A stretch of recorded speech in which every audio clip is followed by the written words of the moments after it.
হচ্ছে যে এখানে ছবিটার প্রথম হাফটা ফার্স্ট হাফটা সেটা কিন্তু বলবো খুব ভালো।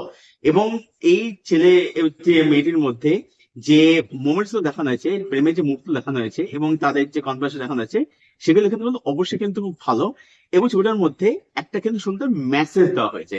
সেটা হচ্ছে কি, সেটা হচ্ছে যে যে এই যে প্রেম পড়লে পড়লে যেটা হয় যে সবসময় প্রেম নিয়ে কথা, তুমি দেখতে সুন্দর, তুমি খুব হ্যান্ডসাম, এই যে ইয়েগুলো হয়, কিন্তু কখনোই যতই রিলেশন থাকো না কেন, কখনোই তুমি তোমার যে স্বপ্ন, তোমার যে গোল, সেটা তুমি কখনো বিসর্জন দিও না। হ্যালো এভরিওয়ান, আমি সৌভিক, ওয়েলকাম টু সিনেগানি। এই ভিডিওতে রিভিউ করব তামিল ফিল্ম 29, যেটা এখন দেখা যাচ্ছে নেটফ্লিক্সে। হিন্দিতেও ছবিটা অ্যাভেলেবল আছে, ডাবিংটা বলবো বেশ ভালোই হয়েছে। এবারে ছবিটা কিরকম বলো?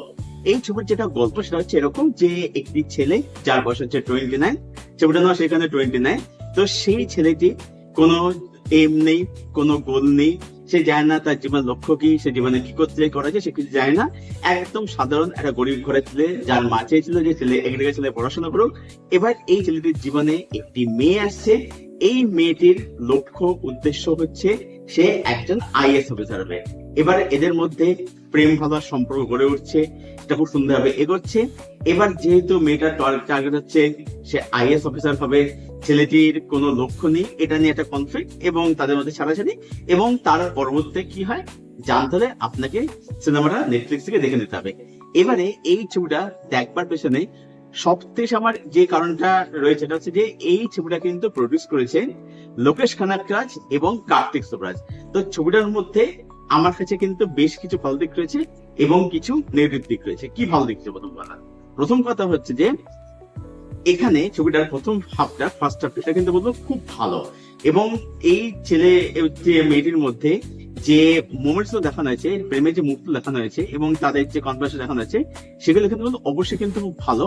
এবং ছবিটার মধ্যে একটা কিন্তু সুন্দর মেসেজ দেওয়া হয়েছে।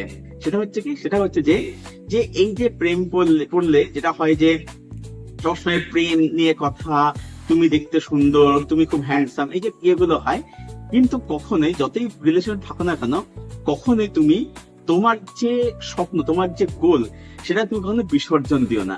এই যে আপনারা শুনবেন যে অনেক মহিলাদের সাথে বলতে শোনা যায় যে আমি বিয়ের আগে আমি ডান্স করতাম, আমি গান করতাম, ঠিক আছে, বিয়ের পর আমি ছেড়ে দিয়েছি।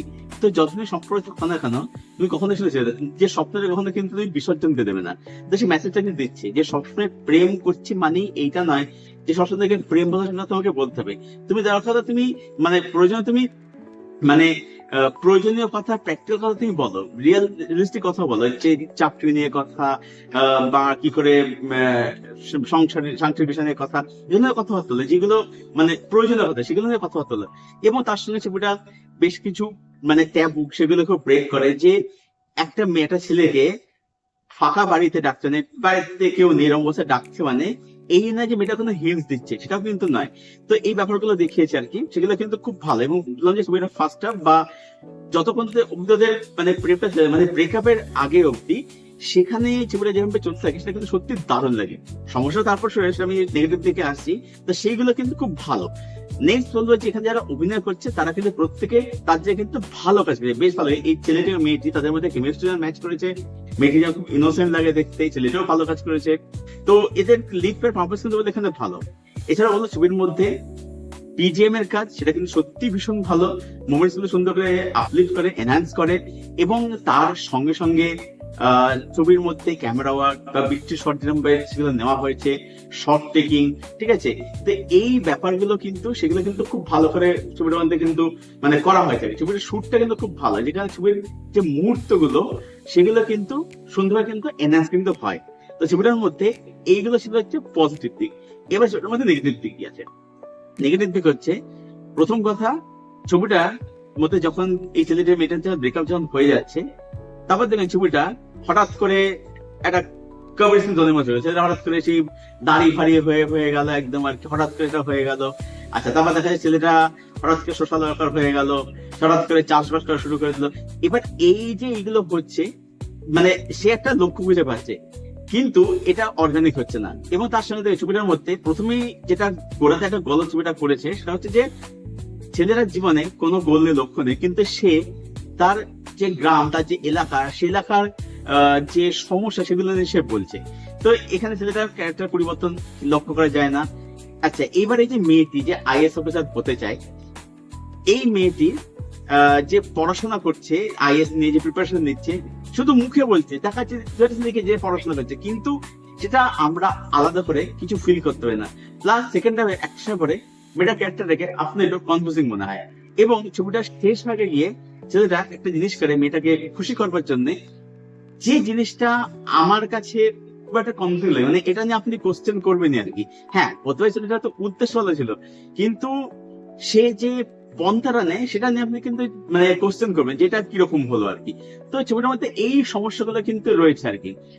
এবং তার সঙ্গে ছবিটার মধ্যে একটা পুলিশের ট্র্যাক ঢুকে পড়ে, মানে পুলিশ একটা ট্র্যাক ঢুকে পড়ছে। তারপর এখানে একটা হট করে ভিলেন চলে আসছে, একটা রিভেঞ্জের অ্যাঙ্গেল, মানে সে ভিলেনের দিক থেকে, মানে হিরোটা ভিলেনের ছেলেকে কিছু একটা করেছিল আর কি, যেটা প্রথমে দেখানো হয়।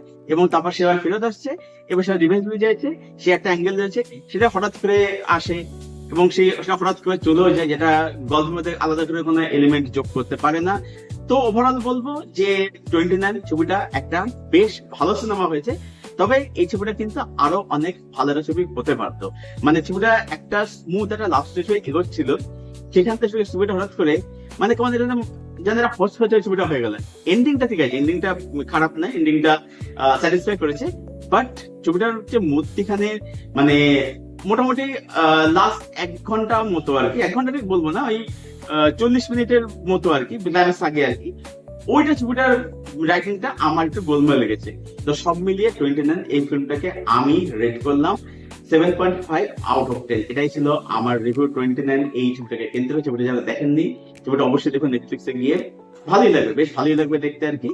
তো দেখুন, দেখে জানাবেন কমেন্ট করে ছবিটা আপনাদের কিরকম লাগলো। ছবিটা দেখা হয়ে গেছে, আপনাদের কি মতামত জানাবেন কমেন্ট করে। আপনাদের কমেন্টের উত্তর আমি অবশ্যই দেবো। আর এই ভিডিওটা ভালো লেগে থাকলে ভিডিওটাকে অবশ্যই লাইক করবেন, শেয়ার করবেন, চ্যানেলটাকে অবশ্যই সাবস্ক্রাইব করে চলুন। ভিডিও এখানে শেষ করছি, দেখা যাচ্ছে আপনাদের সঙ্গে পরের ভিডিওতে। Till then, stay way, stay healthy, keep watching good content.